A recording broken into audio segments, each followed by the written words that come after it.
Secretary Kerry, John Gambrell with the Associated Press. Given how difficult it was to reach this agreement here, was there any particular point in the negotiation that really stood out for you as a moment where you had despair or were worried that we wouldn't actually reach to where we were today? And separately, how do you think this is going to be digested back home, given that we're coming up on an election year with potentially very stark choices? Thank you. Well, I'm not going to get into the election part of it. That's beyond my mandate here at this point. But I believe that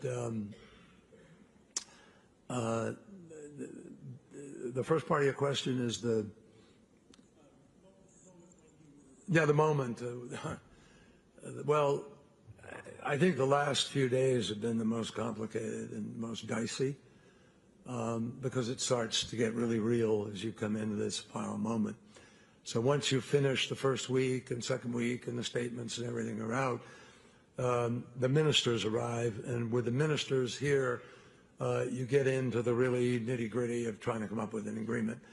I think there were times in the last 48 hours where some of us thought this could fail. And we began to look at that prospect and to contemplate it, but we stayed at it. And people that showed good faith. I mean, there are people who stepped up. I mean, there are a number of countries that produce oil and gas. You know who they are. I mean, among them.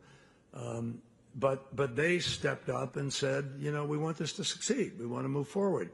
And they said, we are transitioning. Saudi Arabia, for instance, is a very big producer, and Prince Abdulaziz, came and stayed and negotiated and said, I will accept the idea of embracing a transition away, knowing what that means. But if you look at Saudi Arabia is deploying a huge amount of renewables. Saudi Arabia is invested in a green initiative.